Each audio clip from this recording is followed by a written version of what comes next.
guys, I have never done this before. This is my first video, but my name is Devin, and I'm making a pick a card reading today. So I've always been drawn to tarot. I have had profound insights from tarot, and they've always been either scary accurate or just very resonant. And I never really familiarized myself with tarot beforehand, but my mother, for my 18th birthday many years ago, gifted me a tarot deck, an alternative tarot deck, for my birthday. And she gave it to me in a wooden box in a silk bag, and I've always kept it that way because that's what she told me, or how she told me I should keep my tarot deck, is in a silk bag inside of a wooden box. So I have always had it this way, and this is the only deck I've ever owned until recently. I did actually get a tarot deck. But I've had this tarot deck for almost 6 years now, and I love this deck. And so today my pick a card reading will be with this deck. So it's called the Dreams of Gaia Tarot, and it is not a traditional tarot deck. They are more like insights and messages, and I usually interpret them as past, present, and future. So just about every time I've ever pulled them, they're always past, present, and future. So that is the cards that I will be pulling for you today. So there will be 3 cards in each deck. So there are going to be 5 different piles of cards to choose from, and all 5 are going to be individually shuffled at random, and then I'm going to intuitively pick a stone to place on top of the cards for you to choose from. Okay guys, here are the sets of cards, each all picked at random, not picked necessarily, shuffled at random, and then intuitively placed every stone on top of the set of cards. Remember not to pick with your eyes, but with your intuition.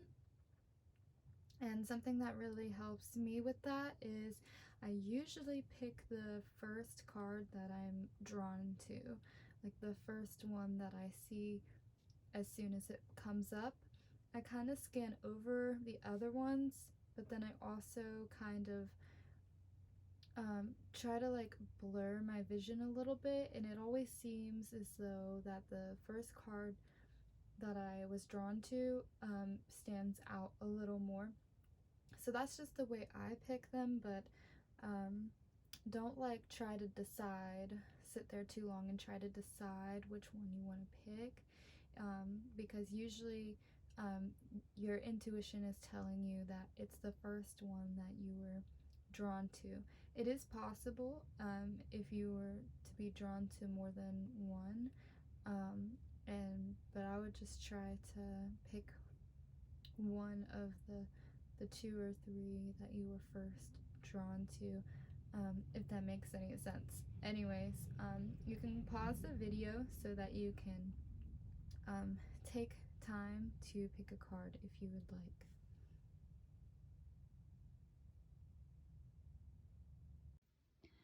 Okay, group number 1, for those of you who have picked the ammonite fossil,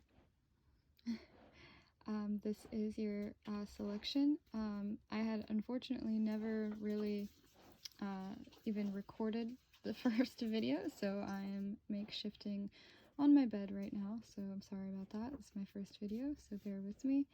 But this is for those of you who picked the ammonite fossil. And So the first card that we have is the Ace of Air, and it's like this really cool dragon.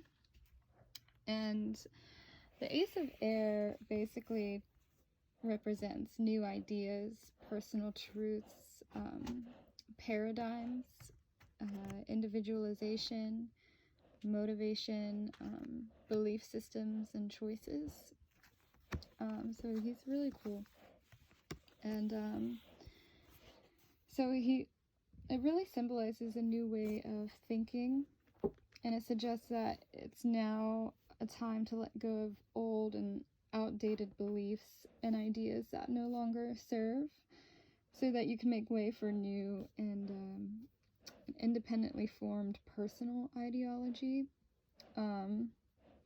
And it wants to let you know that it's time to honor your personal truths that have foundation in your own experiences, instead of embracing the truths of others and making them your own. So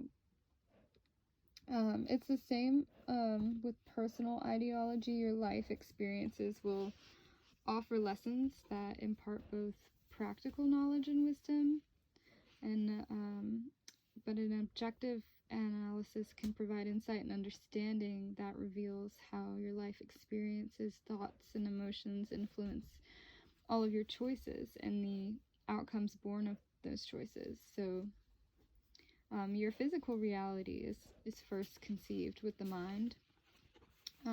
So the Ace of Air did appear in the reverse position. So when it's in reverse, it wants to know if you are holding on to outdated beliefs, opinions, or fears that are exerting an influence on your decision-making abilities. So past hurts, past failures, mistakes, loss, the thoughts and opinions of others, and fear of upsetting others. If we disagree or choose a way that is different to their own, all of these things can hamper our ability to implement new ideas or a new way of being. And over time, they become impediments that can limit and restrict us. So when it's in reverse, it asks you to look within and discover what it is that prevents you from acting, and asks if your own beliefs are sabotaging your future goals.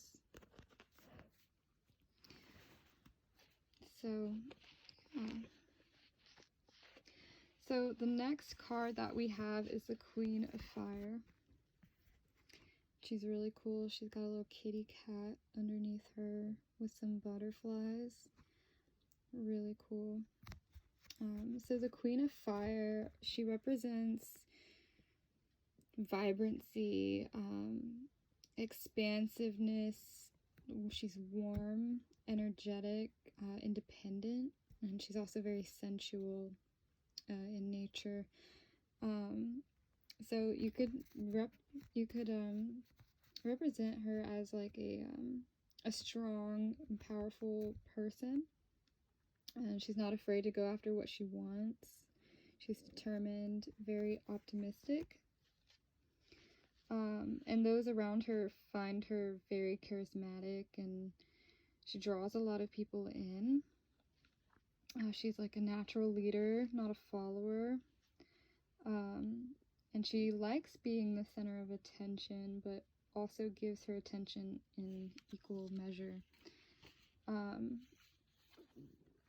And if she appears in a reading, she asks you to be like optimistic and positive.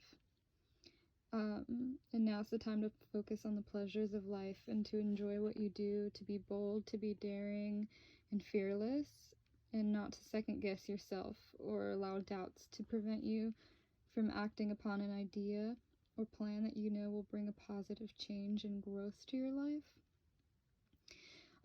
She also suggests that you seek out maybe a Queen of Fire archetype in your life if you need help.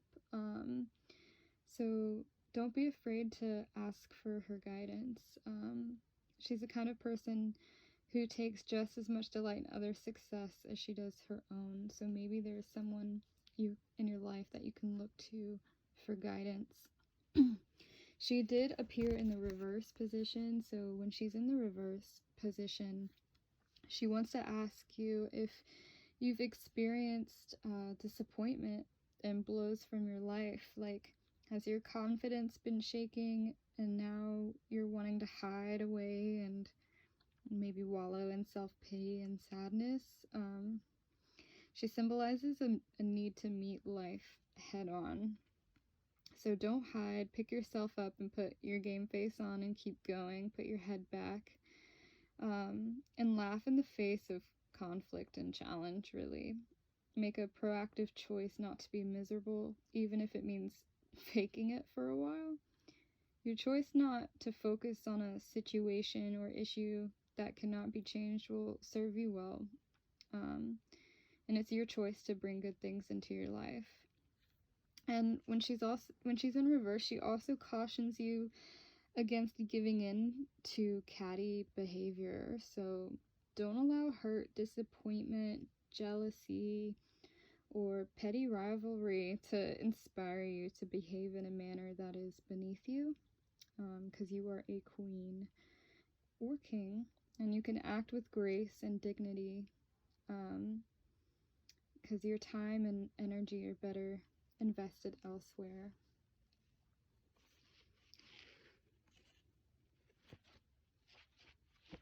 Alright, so then the third card is the healing card, and I actually placed him upside down, but he did not appear upside down. He was upright, he was not reversed. This is the healing card, and he looks really magical. He's got like some little frogs hanging out with him. He's got a serpent. Seems like he's just on this nomadic journey, right? And the healing card really says it all, means healing, means transformation, release, forgiveness.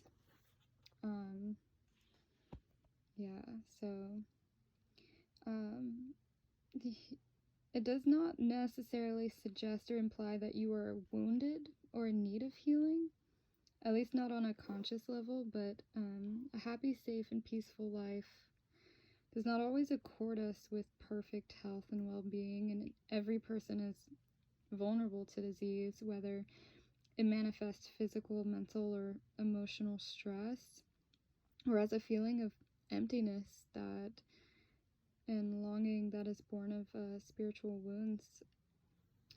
Because we are very goal-oriented people, we tend to grow up in society thinking that success moves us forward and failure sets us back. And we're always striving to be a better person, but what is better? Is on our quest for betterment, like, are we making ourselves ill? So there is often much going on around us in our day-to-day lives that we disconnect from our body, our thoughts, and emotions to such an extreme when somebody asks, like, how we're doing. But we lie, we say we're fine, we're doing okay, and regardless of our true feelings, and to do this is an act of like self-preservation. It hides our vulnerability and our wariness, our dissatisfaction from others. We may be afraid of being honest because to do so could reveal maybe our weaknesses in a world where we must feel like we always have to be strong in order to survive and succeed. But the sad truth is that we may not only be doing it in order to hide our true state from others, but maybe even from ourselves. So the healing card really represents or symbolizes a need to reconnect and listen to what your body, mind, and feelings are telling you, to work with them instead of against them. Whether it be as simple as addressing a physical ailment or addressing an empty ache that comes from denying ourselves connection. So it wants you to ask if you're fulfilled and if you love your life and if you're happy. And if not, what are those things that you need to do in order to be happy, and the wounds that you need to address that you can bring forth awareness in so that you can heal. So this is a past, present, future card, and it showed up in the future position. So when the healing card appears in the future, it is indicative of a need to look at the way you react and respond to others so that future relationships remain sound and difficult situations that need not arise do not arise. So,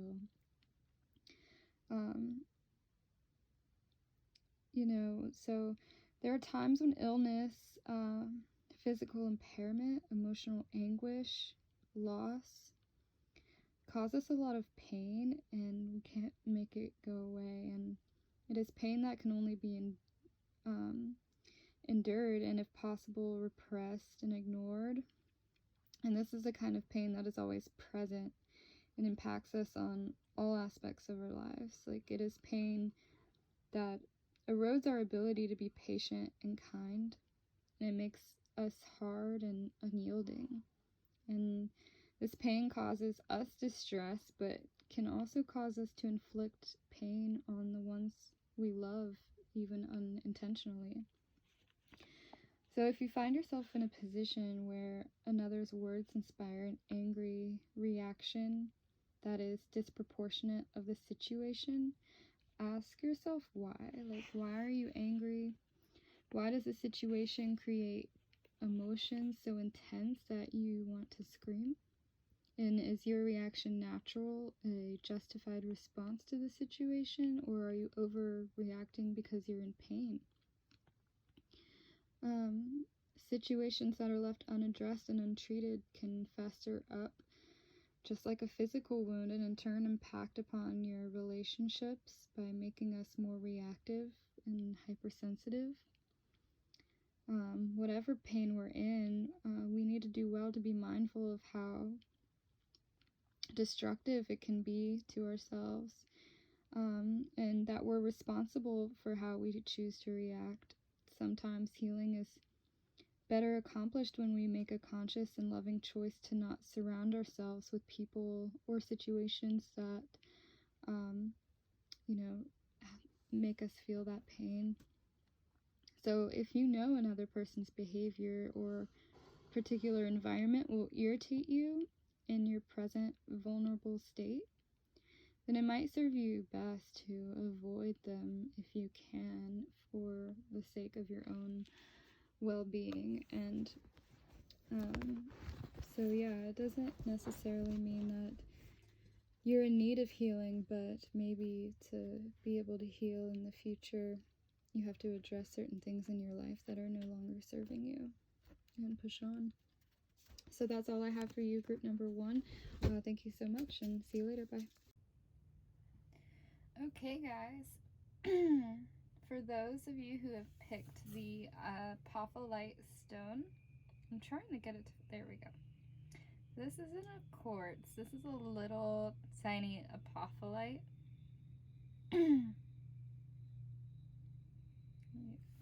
So those of you who picked this stone, here is your layout. And boy, girl, am I getting a lot of feminine energy from this spread right now. Like, this is awesome. Like, I'm already getting like chills that whoever picked this deck is a woman and is like on the path to being like a really strong feminine energy and power for sure. So the first card that we have is the Destiny card. And sorry about the light, guys. So this is the Destiny card. Yeah, super cool, right? And this totally means like your purpose, your spirit quest, your destiny, like you're seeking answers, you're on the path, right? It is in reverse. So well, before I explain what it means when it's in reverse, let me just kind of give you a short little reading on what it says here.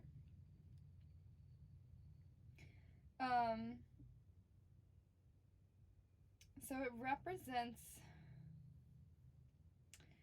like one of the reasons of being, and that is your destiny. You have a personal destiny, a destiny that involves seeking and following your bliss. You have a destiny to find and lead a life that has meaning and purpose. But you know, the paradox of this is that you're not going to find it out in the world. You're going to find it within yourself, from exploring your heart, from exploring your mind. And your destiny isn't predetermined. It's a choice that you make based on your inherent gifts and talents. And to meet your destiny, you must first discover and recognize what those gifts and talents are and use them to work to benefit in others and yourself. And you can have multiple destinies. It doesn't have to be like just one. So it is in the past, because this is past, present, future.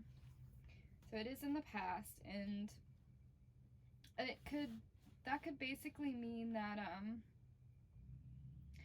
it signifies a need to go back to the beginning.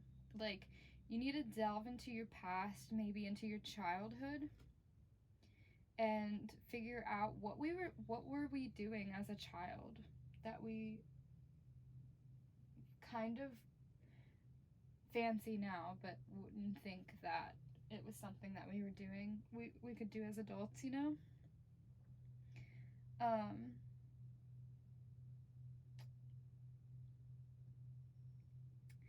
So this also could be because there is a past issue that has been like handed down from generations that needs to be addressed first before you find this destiny. For example, like you might have no reason to feel anxious, but you do, and anxiety is like with you all the time. You, even if you were like raised in a safe and happy like household, you're like constantly on edge. So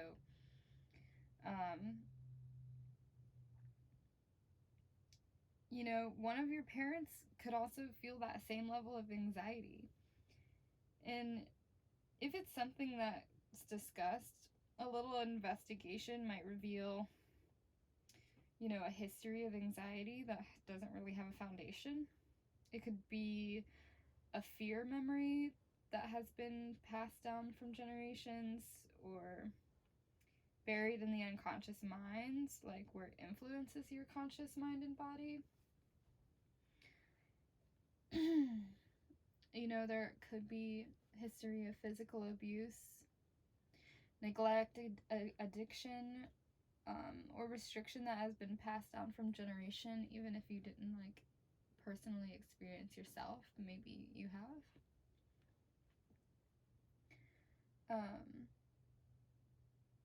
So when the destiny card appears in the past, it suggests that your universal or personal destiny is tied to your past or your family line in some way.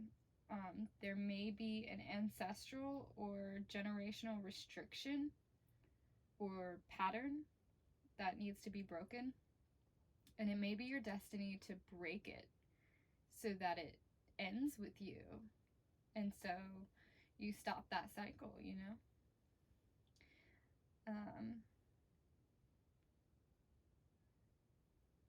I mean, yeah, totally. I really see that your destiny could be breaking the cycle of inherent abuse or oppression that has been passed down from generation to the next in your family.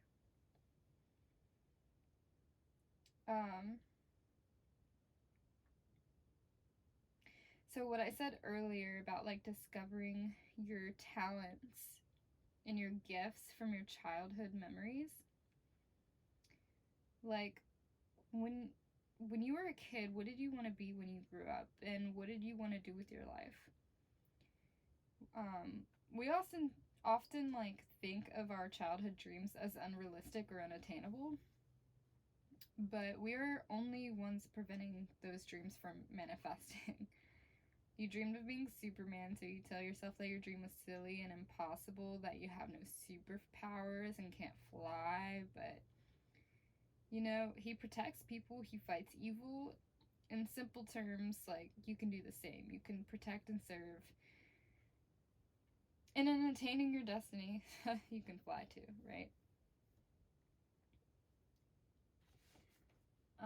So when it appears reversed as well,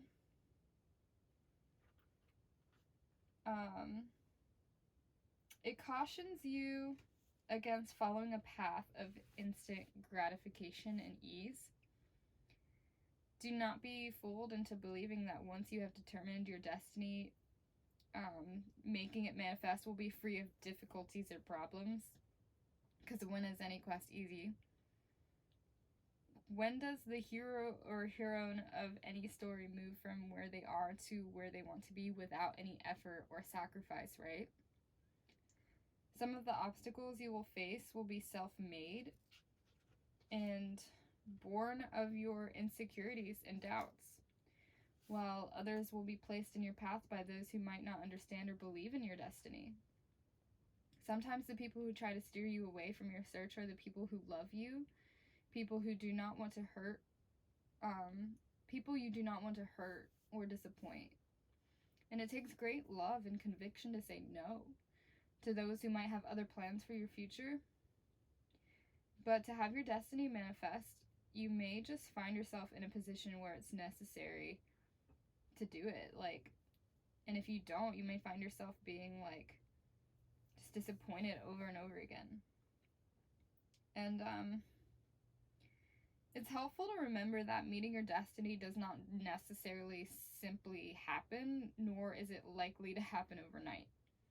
Therefore, prepare yourself for the process by releasing expectations of this instant gratification, and instead prepare to pay your dues.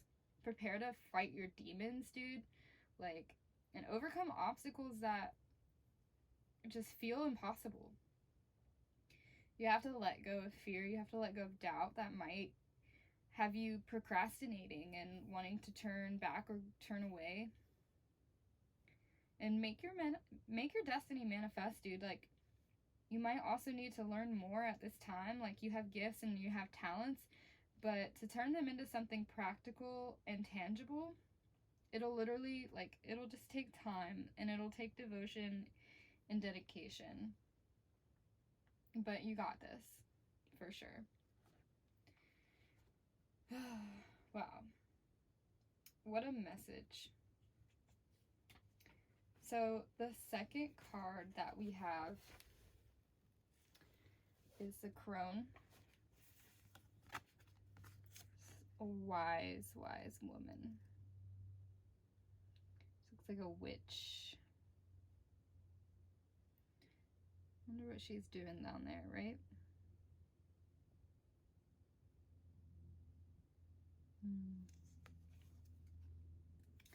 She's also reversed. Super. Lots of feminine power. Lots of feminine power. She's wise. She's fearless. She's authentic. She's independent. But with this witchy, wild woman, I also see a shadow. The shadow self. She's unafraid to walk her path alone.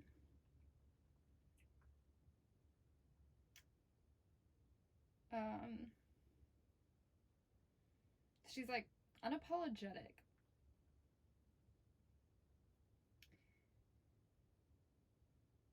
she does what's necessary, not what's expected.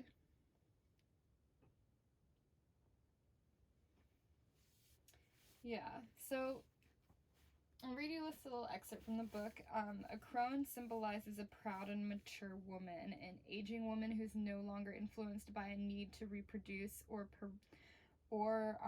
have parental responsibilities, and she might be approaching or have reached a stage in her life where her menstrual cycles have slowed or ceased, or she's not wanting to have children, but she's no longer true to the crone's archetype of old that is often depicted by Western society. So the nature of the crone has evolved with time, but she's a wise woman like nature. Wild, still passionate, volatile, calm, peaceful, adaptable, and flowing, creative, and powerful. She's everything she wants to be. She's aware of her choices and may have well transitioned from a maiden to crone without feeling any need or desire to be a mother.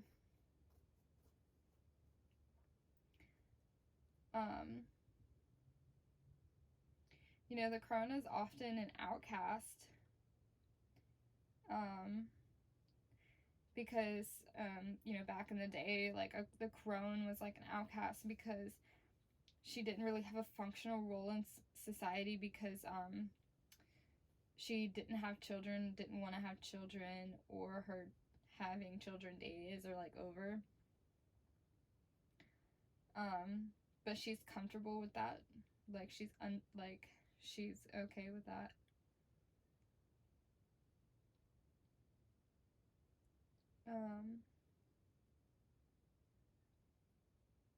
Yeah, she represents a lot for sure.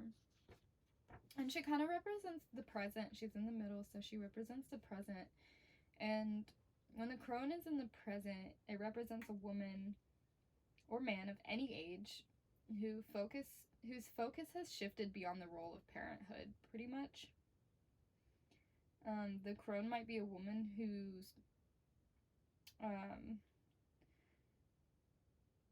becoming more connected to her menstrual cycles. They could reproduce if they wanted to, but they choose not to. Maybe they're not able to reproduce. And because of this, they're focusing on their careers, their personal interests instead.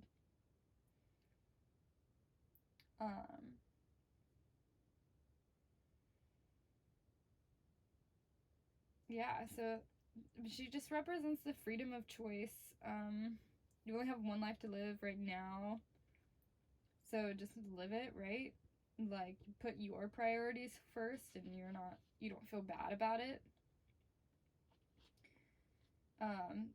You don't have to do what's expected of you. You can do whatever the fuck you want. That's basically what she represents. She is reversed. So when she's reversed, it symbolizes a need to get in touch with your shadow. Like, to draw on the strength of your shadow, and get angry, like not a rash and reactive anger, but a cold, defiant, and determined anger. Like, that's what I feel anyways, when I think of the shadow, because and like speaking up for yourself, because if you do not, you're gonna continue to expect, or they're gonna, or whoever like is making you angry is gonna continue to expect you to be like meek and like compliant, and they might not think that you're important enough, and so you start to doubt yourself, regardless of whatever it is. It's time for you to speak up for yourself and say no, or that you don't have to do what other people want you to do. And it's time to be fierce, time to fight back and not to be afraid, and to not give up. And it symbolizes a need to go to war if necessary to prove your worth. not to them necessarily, but to yourself. Yeah, super strong energy right there for sure. And so is this card, the third card, integrity. Integrity. Ooh. She's a goddess of the jungle, the owl and the jaguar, wise. This integrity card, this it's honest. She has principles. She's fair. She has values. She has a lot of integrity, a lot of character, a lot of sincerity, morality. Right? And she means to like act with honesty and honor, to walk your talk, right? Everyone deserves a second chance. Oppose hypocrisy, cruelty, and injustice. Practice ethical and honest behavior. Don't play favorites, though. Be the best person you can be. Do it for love and not for profit. Keep your promises. Do not betray a trust. Avoid gossip and speaking ill of others. Don't cheat. Don't take the easy way. Do not allow injustice or cruelty towards innocents. Your behavior and actions will influence your reputation. And don't judge other people.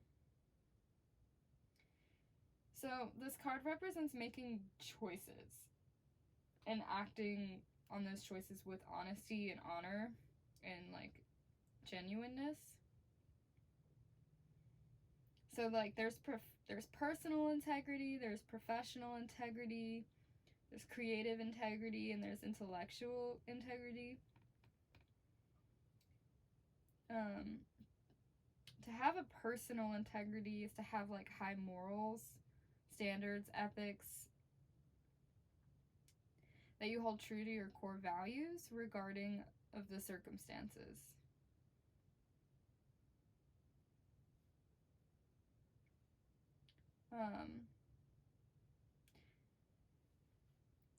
To have professional integrity is to practice ethical and honest behavior in business.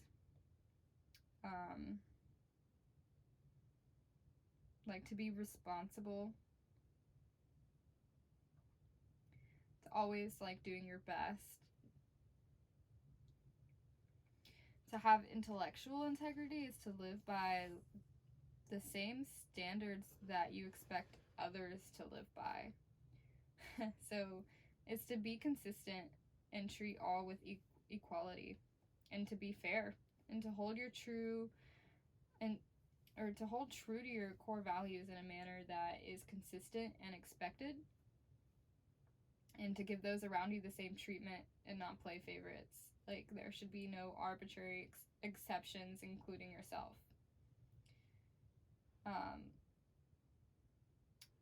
I know that those with integrity do their utmost to avoid hypocrisy, but also know and understand that some of the beliefs they subscribe to cannot always be honored. And that's okay. They aspire, but they do not always succeed, and this does not make them less. It just makes us human, you know? And those with integrity aren't perfect either. They're honorable and honest and accepting of their imperfect state. They just try to be the best person that they can be. So the integrity card is in the future, and it represents your reputation and how a good or poor reputation can affect your future standing at home and your work and the community. And if your reputation is important to you, then it is well to remember that you have to behave and act that like you have to behave and act in a way that'll like influence your reputation, because if you act without dignity, like it'll affect that, and not only just for short term, but it could be long term too. It's nice to believe that we're unaffected by other opinions, and if you have a healthy self-esteem, then it might not have that much of an emotional impact, but it's not always practical or wise to hold oneself above the regard of others. So, like, you're only not bothered by it because you think you're better than them. A good reputation helps you move through life, but like, we like to be seen in a positive light, and a poor reputation can have destructive consequences, especially if your behavior causes those around you to seek another's services or companionship. So just do your best to act and behave in a manner that will serve you well both in the present and the future. Remember that whatever you do now can come back, like it's karmic, and it can haunt you for the rest of your life. Especially on social media, especially within business networks. Word of mouth is now like a status update, so that's there forever.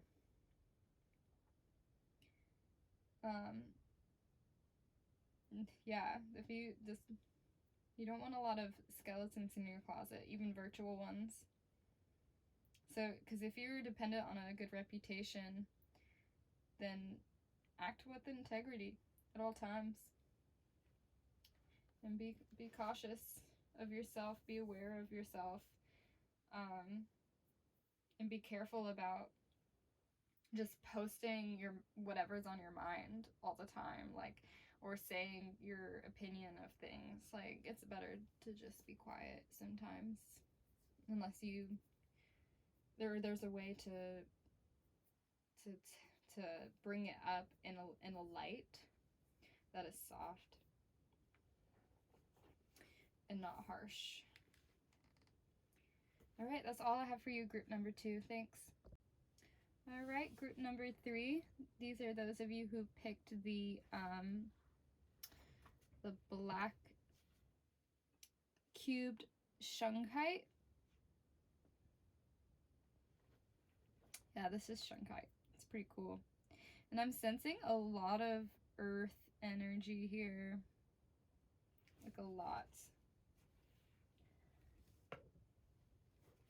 So the first one we have is the 5 of earth in the reversed.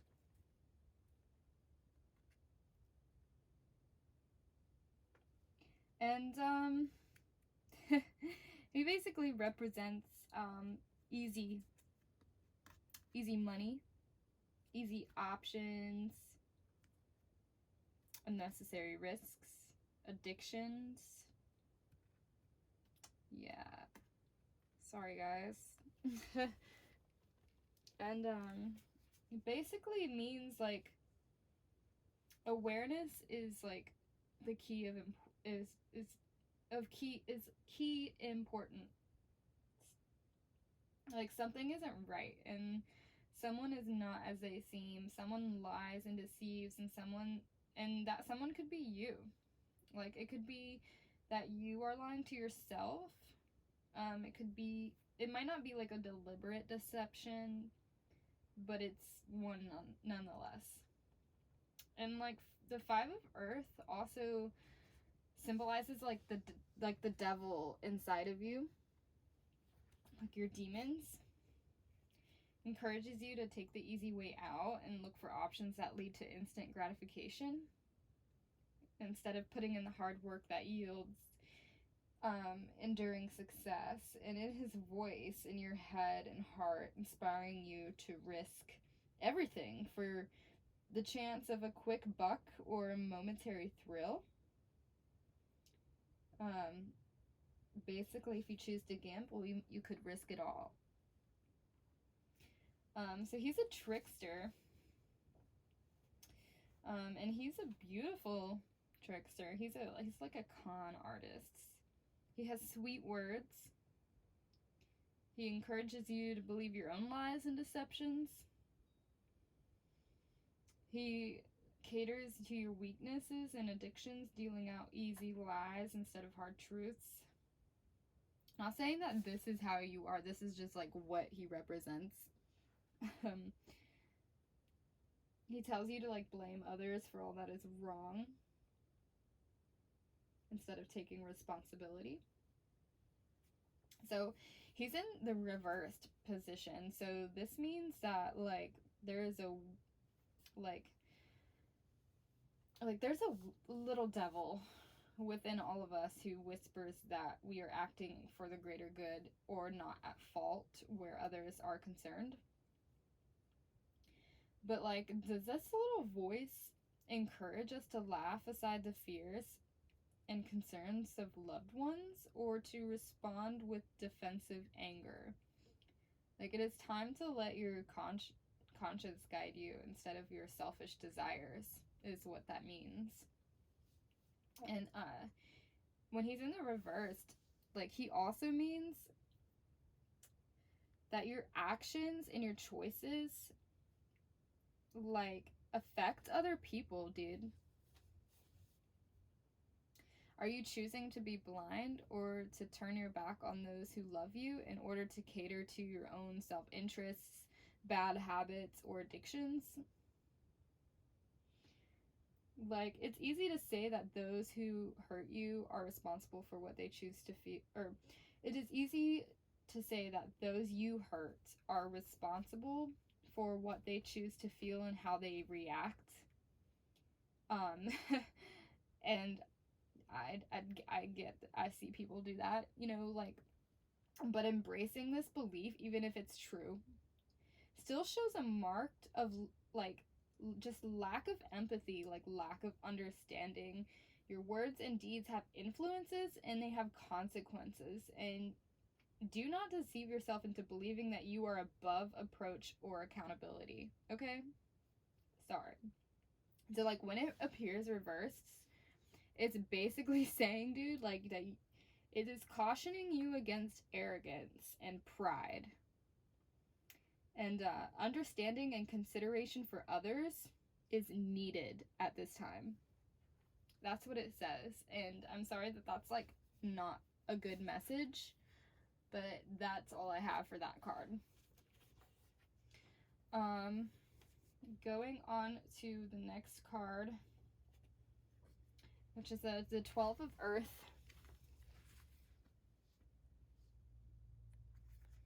It's really pretty. Try to focus the camera. It's got a little dog and I love it. Yeah, it's a good one. That's also reversed. So the 12 of Earth is like the celestial, the servant, the administrator, the mediator. Represents law, justice, trustworthy, loyal. Like, represents like loyalty to authority.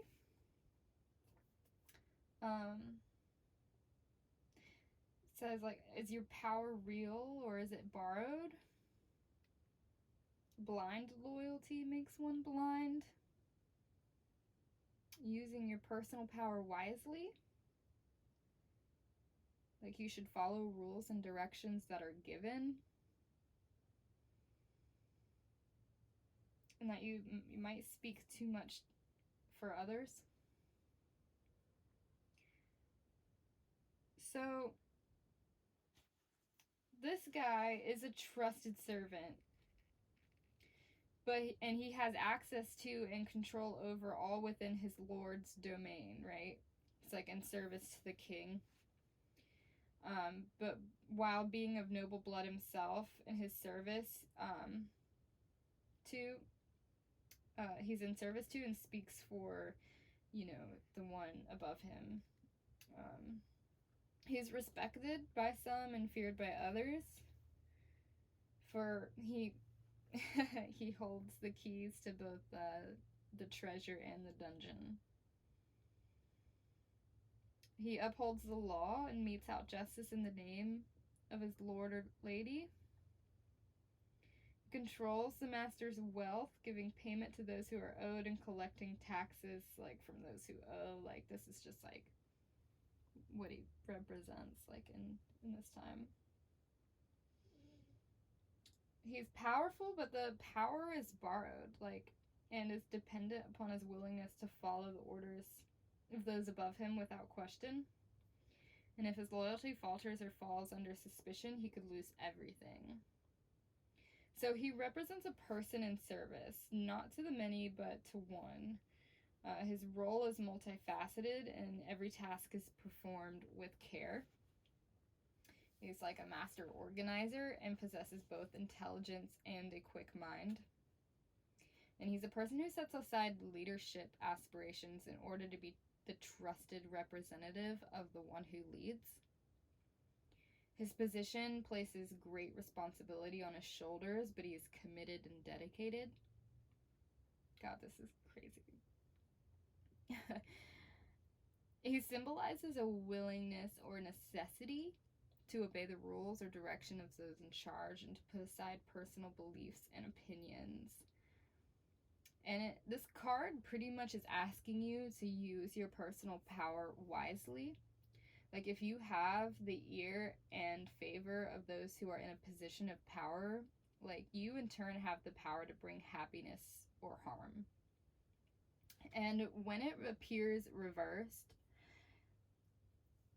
it's asking if your loyalty to another is blinding you to their true nature and intentions. Like, is it creating tension in your relationships?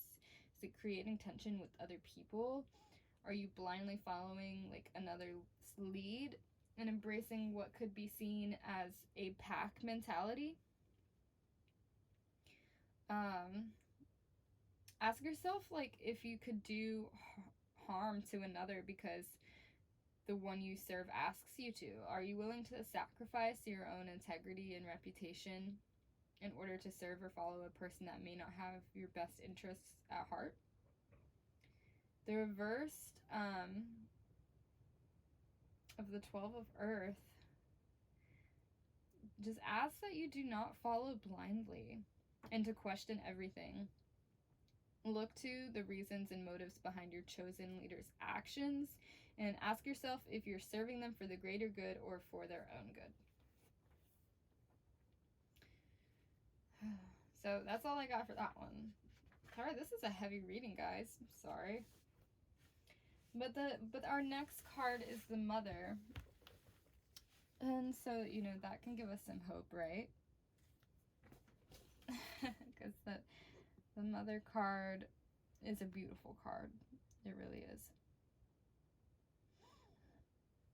Maybe we have mommy issues. Sorry to say it like that. Maybe we need to reach out to our mom. Maybe we need to deepen our connection with their mom. Or resolve something. Maybe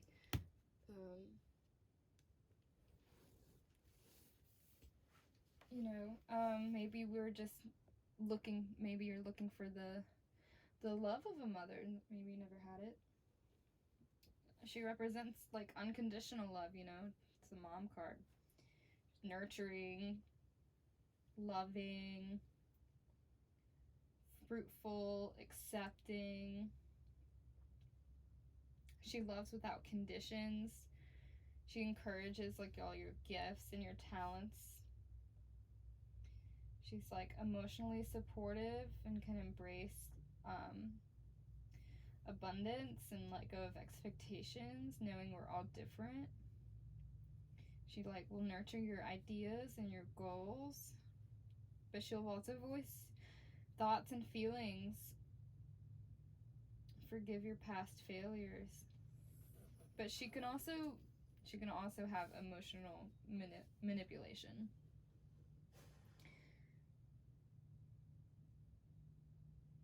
So the mother's also symbolic for a fertile, like an abundant mind where ideas take root. And it appears in the future. So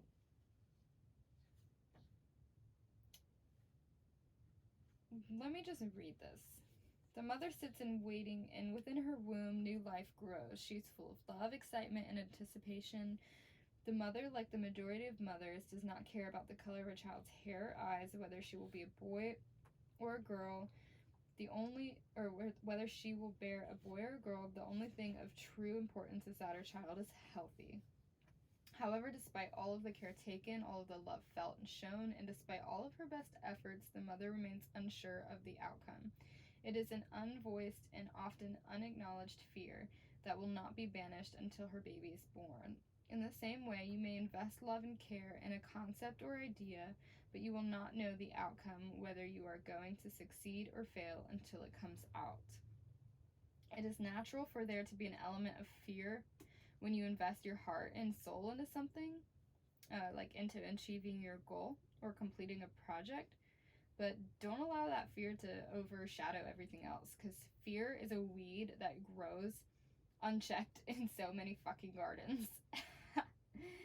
And remember, the future is influenced by your past and present state of mind. And the more you allow your fears to grow, the more they will influence the outcome. So, like, voice them, and you will be able to see if your fears have substance. When the mother, like, appears in the future, she symbolizes a need to let go of your fears and to accept the outcome that manifests. Like, if you have done everything you can in order to create a positive outcome, then now is the time to trust that the outcome will be the one you need, for good or ill. Like, understand that sometimes the result you desire most is not meant to be, and the one that manifests does so through no fault of your own. The mother, like, symbolizes a need for you to love yourself unconditionally by both accepting and forgiving failure and using it as an opportunity to learn, to become stronger, and to be more compassionate. Yeah, so I hope that helped for you guys. Group number 3. I'll see you guys later. Okay, group number 4. For those of you who picked the polished pyrite, I'm so sorry. I'm really trying to get this to focus. So this is pyrite. And for those of you who picked this this reading, got some fire, lots of fire.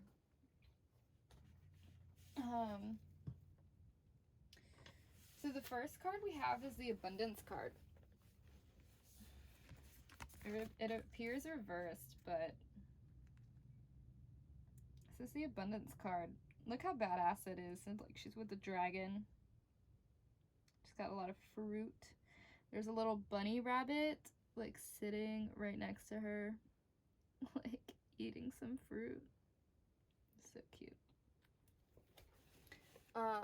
And the abundance, you know, that says it right there, like, abundance. Appreciation, receiving, giving, energy, exchange, mutual understanding, connection, consciousness, it's a state of plentifulness, it's a feeling, and it surrounds you. And you have to have faith and conviction that it surrounds you, and trust is required to have abundance.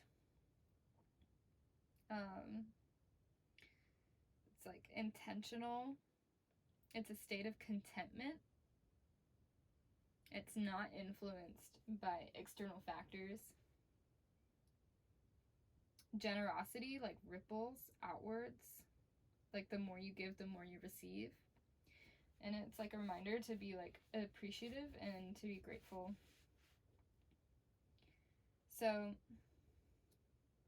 basically, that's the abundance card, and it appears in the past, and it appears reversed as well. So in the past,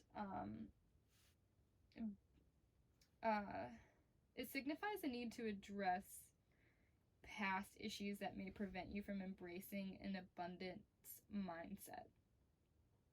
Like, were you taught to be frugal and to hoard and to save for a rainy day? Like, if you still do those things in the present, even though there's no real necessity to do so, it's like, it's just not necessary. Like, saving for a purpose is one thing, but saving for no purpose is another. And it might reveal like an issue from the past that is blocking your abundance. Like, the easiest way to prevent the flow of abundance is to believe that it will run out. So be generous, be giving, be open to receiving, and have faith that there is always more when you have need. Like, to increase your abundance, you need to be focused and active, and you need to trust. Like, inaction will only restrict the flow. Like, these are not only beliefs that hamper the flow of abundance, but maybe you were taught to believe that money is evil and that to desire financial wealth security and is base and unenlightened. Or like there's an obsessive desire to increase wealth, and that'll block your flow of abundance, and it does so because it's driven by a subconscious belief that there is a scarcity or lack. But like, money isn't evil, nor is it good. It's just money, and in our present day reality, money is necessary for survival. Like, money does make the world go round, unfortunately, and without it, options and opportunities are limited. But like, and I know some people believe that money can't buy you happiness, but it can if you know how to use it. It can like open you up to new and more experiences. It can pay for further education, like grants you freedom to explore the world, follow your dreams, partake in favorite like hobbies and interests, like has financial security, which relieves stress, like you get to spend more time with your family and friends. You could have a business and support other businesses that you love and wish you could support. Money's cool, man. Like, and to desire financial wealth doesn't make you a bad person. It does not make you greedy. Although having possessions will not bring you fulfillment, having the financial freedom to experience life on your own terms almost certainly will. Like, whatever beliefs you carry about money and abundance,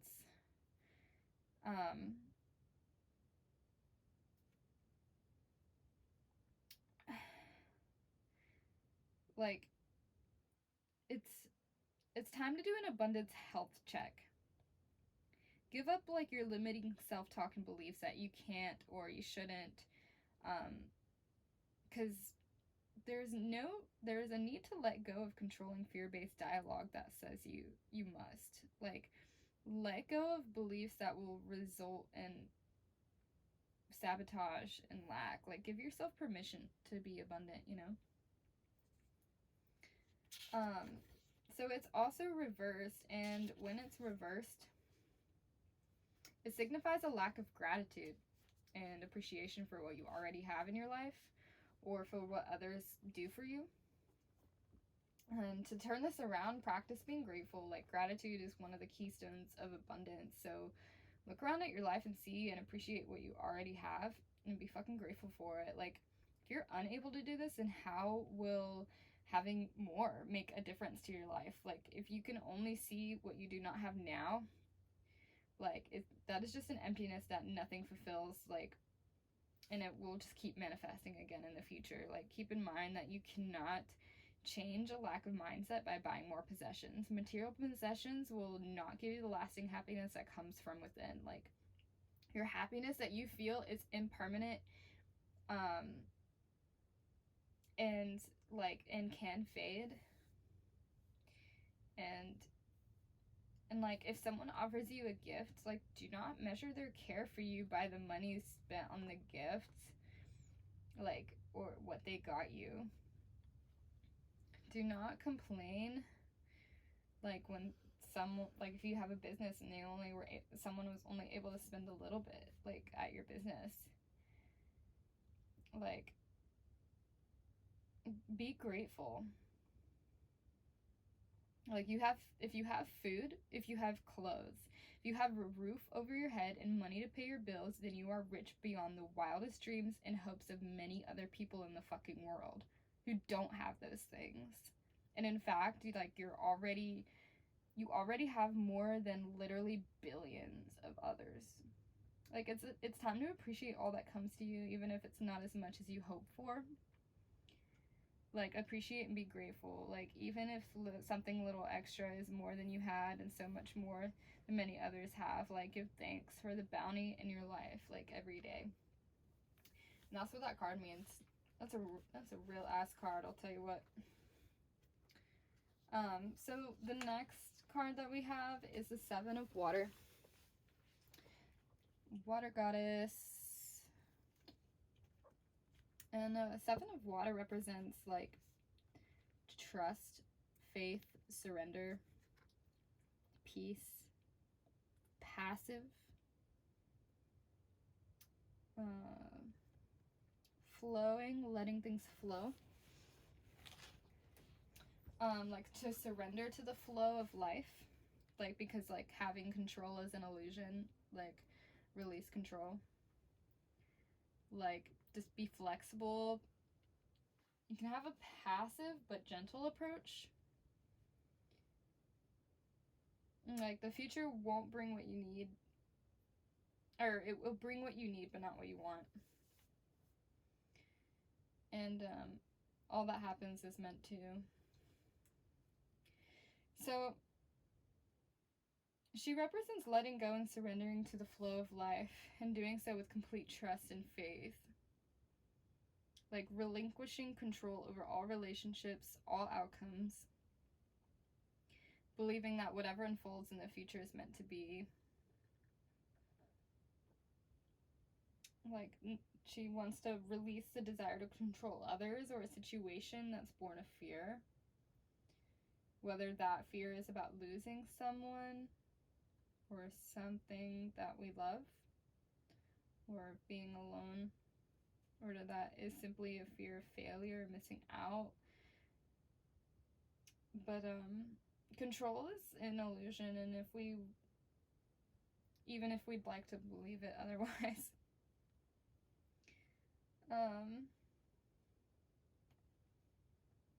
we need to allow it to be, like, detach emotionally, to let go of expectations, to have faith. Like, it's like this, what she is trying to say to you is to take a deep breath. Like, take a big fucking breath and set your intentions. You are motivated by love and have done all that is necessary here in the present. It's time to give yourself permission to relax and let go and embrace a peaceful, receptive, and flowing state that takes you forward on the next stage of your journey. Like, your future is in the hands of fate. So yeah, that's a strong message for sure. So the next card that we have is the Seven of Fire. Another Hella Goddess right here. Hella Goddess. She's got a snake. A lotus. God, my camera, I don't know. This is my first video, guys, so thanks for bearing with me. She's got a cat. She's got a snake. She's got a lotus. She's got a moth on her forehead. Hella Goddess. Alright, and she's reversed. Like, Seven of Fire. Seven of Fire is awareness, trust, discovery, divination, seeing signs, heightened intuition. Like, she represents the development and use of one's intuition to see the way and to predict outcomes. Intuition is like that gut feeling, you know, it's instinctual or an unconscious knowing. So personal interpretation is crucial.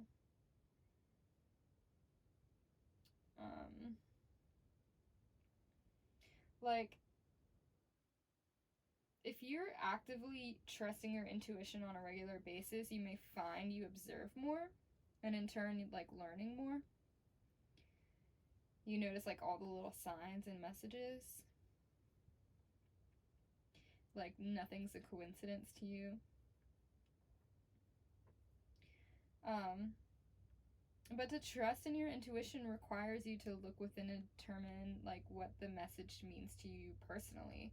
Like you can ask advice of another, and you can seek guidance from another, but only you know what your only you know your answers. Like your personal interpretation is key.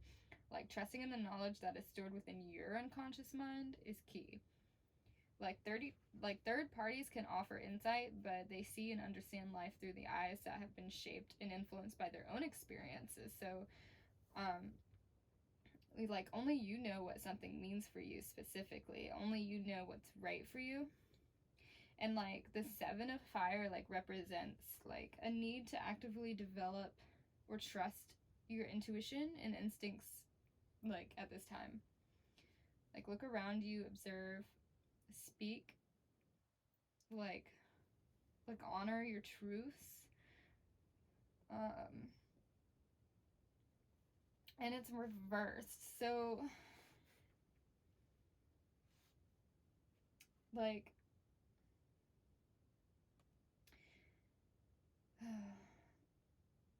so divination, what's the definition for divination? Divination means to foretell or predict the future, actually. And sometimes our intuition guides us, and at other times it is a simple awareness born of observation and paying attention. And at other times it is like a mirage of both. And every day, like, we're giving signs that, if heeded, can reveal what is to come. And like when the 7 of fire is like reversed, it like represents a need to watch for those signs and heed the insights that they offer. Like observe the people around you, look closely at patterns of behavior that repeat, like pay attention to words spoken that are lacking mirroring actions, like people who talk the talk but don't walk the talk. Like take notes of promises that are broken, overreactions to questions, an inability to meet the eyes, and laughter that seems like forced, like it's just fake, you know, or awkward, like they don't really care. Like these are all indications that there's more going on. So like learn to watch, learn to listen. Like heed what your observations and senses are telling you. And if you have a tendency to dismiss them, don't ignore them. Like if your gut is telling you something that it's not as it seems, look beyond the surface and see what is truly there. Like the reversed like 7 of fire goddess is like basically telling you it's like it's basically like cautioning you against being dismissive.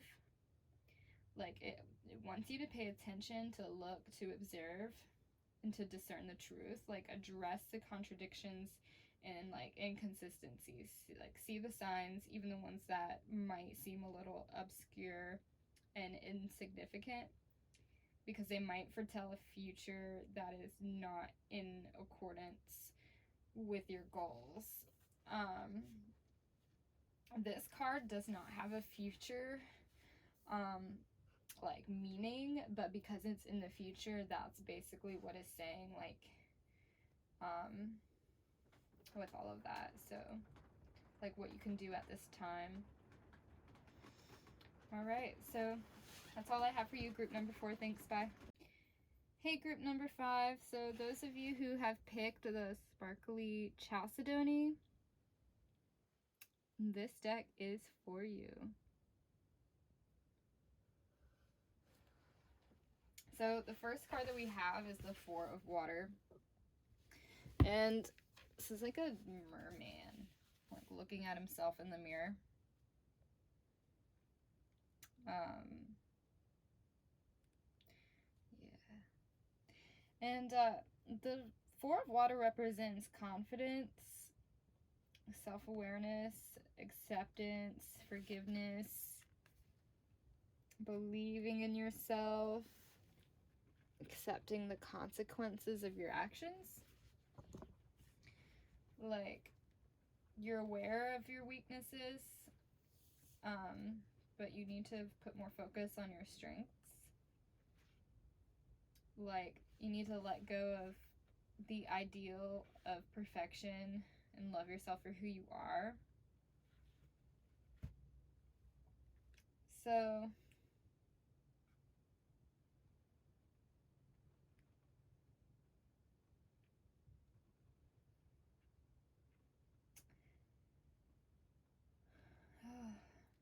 so when the Four of Water arrives in a reading, it's asking you to whether, like, are you looking at yourself with less love than you should?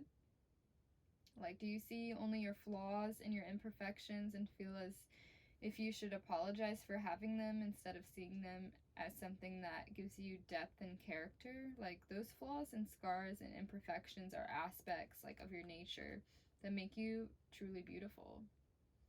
And you need to forgive them and let them be a part of who you are.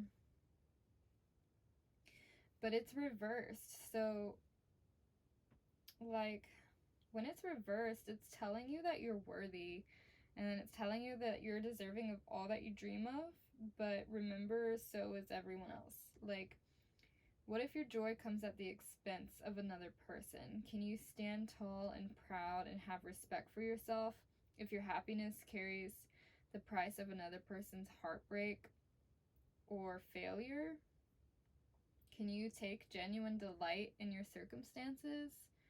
Unintentional actions that cause hurt are one thing and can be forgiven, but what of the emotional consequences of an act done with awareness and intent? Like, it cautions you against vanity, arrogance, selfishness, and self-importance, and symbolizes a need to look yourself in the eyes. Like, are you about to choose a path that leads to another's distress or downfall?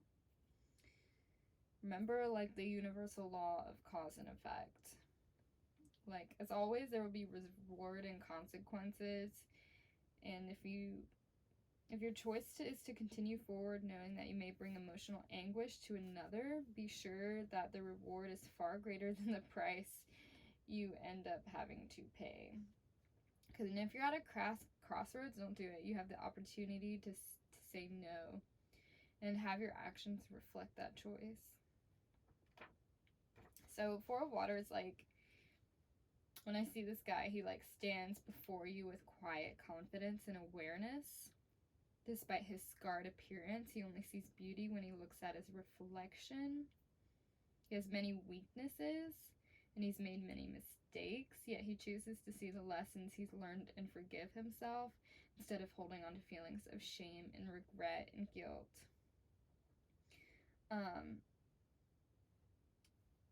So he's not like blind to his faults, he just accepts them.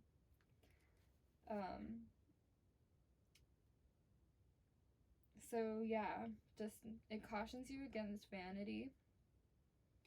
Like, don't think that you're better than anybody else just because you might have received more lessons in this life, you know? So the second card is the Eight of Air, and like this kind of like looks like, I feel like this is what God would look like or something. It's just really, really powerful dude holding these swords. Like, one is going into his hand and the other one is not, and his hands are both chained. He just seems like he's very wise. Like, he's just balancing the forces, you know? And look, he's got the key on him. So the Eight of Air, like, this is like ego. truth, responsibility, power, cause and effects, lessons learned, memory, and he's reversed, right? So your ego doesn't always tell the truth. You might need to change your ways and admit that you made a mistake. Like your memory might be imperfect. Self-justification does not mitigate harm. Consequences are inescapable and we all make mistakes. So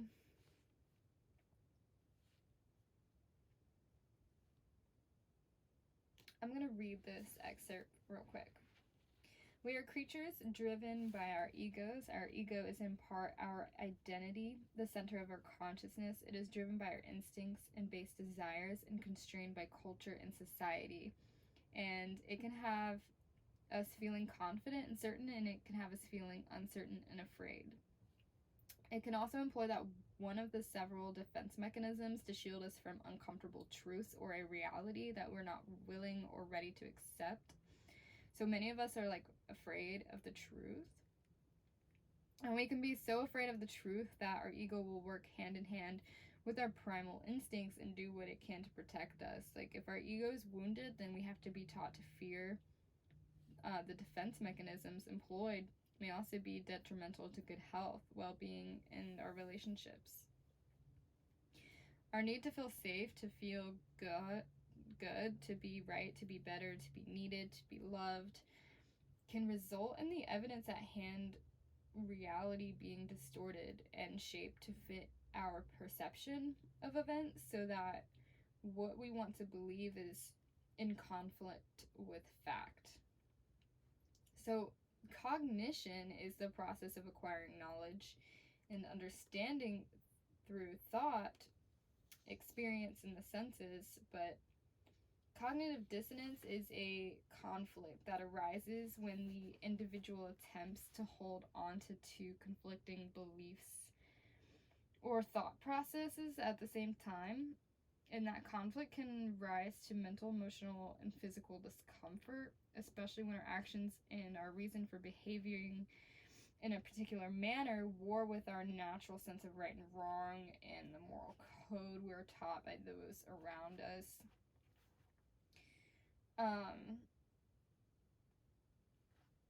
So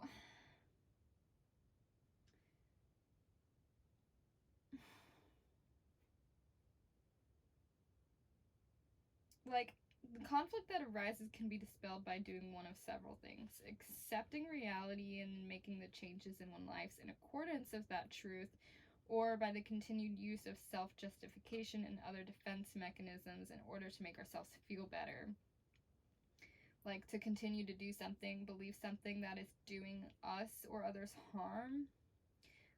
Our self-justification and rationalization increases our self-esteem, so it allows us to see our thoughts and actions in a favorable light.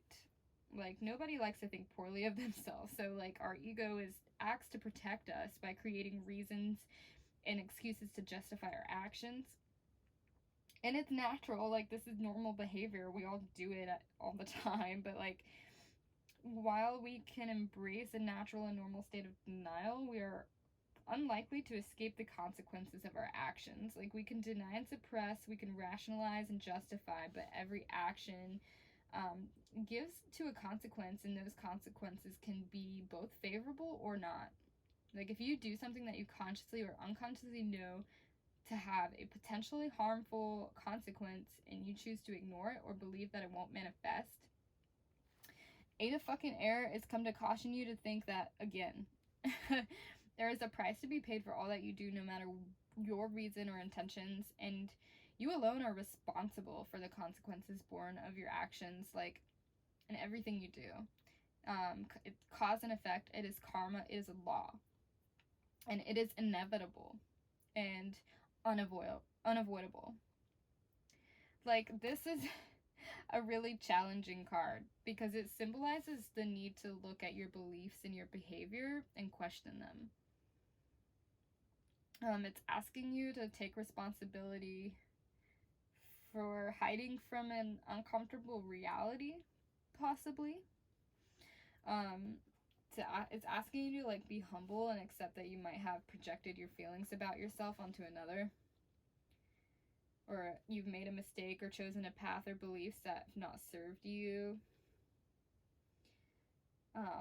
And maybe you've allowed your ego to weave a reality that allows you to pretend.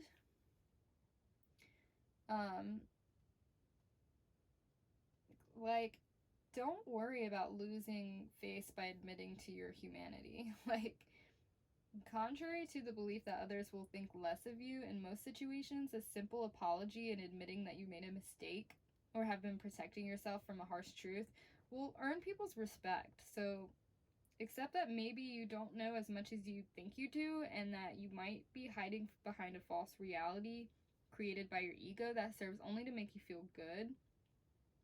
And that we all make mistakes, and it's okay to be honest about those mistakes, so that we can change.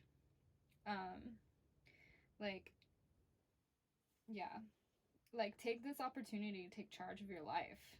Like, embrace your personal power by learning from your mistakes so that you can grow in wisdom and awareness. Like, accept the truth that your ego is not always honest and that you're not always right, and let that bring you humility.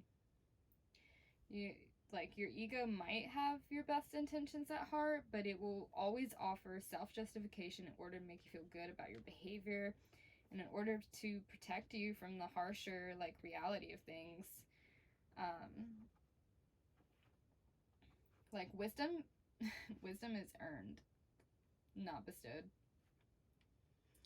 And it's reversed. So Jesus Christ. So like, if it's reversed, you might be like imagining scenarios in your head that didn't happen, and therefore like holding resentment towards particular people or situations because you like had this far out thought about them. Or it could mean like you like you look back at your memory of like past conversations and situations, and you might have like changed your memory to fit your own like thoughts. Like, you might have like not have actually, you're not remembering like things that actually happened, or something did happen but you like tweaked it a little like in your mind. Sorry to like put all of that on you. Jesus, like, I'm like, okay, so like our memories are not always accurate. And sometimes like we're blessed with a perfect recall, but like sometimes like these thoughts and memories can be distorted, or forgotten. Like, and it can be confusing. Like, memories can merge and mingle. Like, the context and content are like changed dramatically. Like, there's times where we become so focused on a detail that we no longer have like any recollection of the true nature of the entire experience. Like, we see the detail instead of the bigger picture that we may have blocked out. Like, memories can also be like distorted by our ego, emotions, beliefs, perspective, understanding, perception, and overall like our mental health and physical well-being. So simple changes in diet, seriously, like lack of sleep like can hamper our ability to remember things. And if our ability to remember is affected, then it follows what we recall is only like a partial memory, not necessarily a complete one. So if you're having trouble like with that, and maybe you're aware of it, I suggest like keep a journal to write in every day, like write everything, like write a story of your life, like that way when you look back at a moment in time, you've written account of that moment while still being one that is only from your perspective, and it'll be more accurate than like memory alone, like if you jot it down. And like this card, like in the reverse, like signifies the importance of not giving our memories too much power or influence over the present moment. So like, yeah, there are times when we experience moments that change our lives so dramatically that we will never forget them. But there are also times when our egos, as magical and as wonderful as they are, can like alter our memories in order to make them fit a reality of our making. So they can rewrite an entire script. They can change the dialogue. They can create a moment that never happened, and believing that it did will not make it any more real. Like, be sure that what you believe you experienced is really what happened, and be sure that you recall it as accurately as possible. Especially if you're currently caught up in like a he said, she said situation, okay? Like everything changes with the passage of time, like including our memories. And sometimes it serves us better to like remember our memories, or to remember that our memories can be altered and not allow them to confuse the situation in the present. When you're asked to question like everything, sometimes that means questioning yourself more than anything else. Like seriously. Heavy stuff. I'm so sorry, guys. Oh my gosh. So we have the faith. So you have something to look forward to. I feel like this is me. She's got her wolf dog. She's got the heron animal totem. She's like riding on the back of a turtle. It's like a little island. She's holding a lotus. I love this image so much. This is the faith card. So yeah, you know, faith, belief, confidence, trust, surrender, serenity.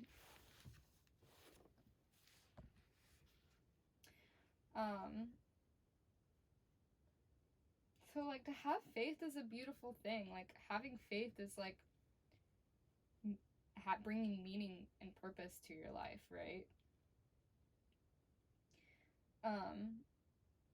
And like with faith in yourself and your abilities, you stand a greater chance of having like a successful career. You're more confident in taking well considered risks. You're healthier and happier because you're under less pressure and emotional and mental stress. And your relationships with others are also good. But well, on the other hand, the lack of self-belief or faith can be seen like in our moods. Like it's obvious if we believe in ourselves or not by the way we speak about ourselves and like our body language and our actions. Like without faith and belief in ourselves, like every decision can become an almost excruciating process. Like if you do not believe that you will succeed or do well, then sadly there's like an increased chance that you will not. Like a lack of faith brings mistakes and procrastination and self-sabotage. But you're not unimportant. Like you're somebody, you're unique, and you have gifts and you have strengths and you have talents. You have potential, and if you believe in yourself, like you'll shine. Yeah. And then, like a little belief can go a long way. Like with faith and self-belief, you can accomplish great things. So this is in the future position, and it basically symbolizes setting yourself simple goals to act on them in order to increase your confidence and your self-belief. So like do something you have been promising to do for yourself, something small, like even if it's not that big of a deal.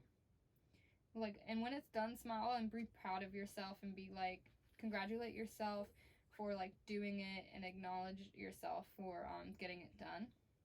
Like make a promise to do the same thing the following week, and when you complete your tasks, be sure to like rejoice, because the more you like pat yourself on the back about it, the more it'll kind of become like an innate, like habitual thing. Like over time, like your confidence will increase. So as that happens, make your goals more complex, but also make them personal. Like honor your desires, set personal goals that improve you in some way. Like so that your self-belief grows, not only through achieving your goal, but because of the goal itself. Like something to work towards and be proud of. Like always have faith. So that's all I have for you, group number 5. Thank you so much. Bye.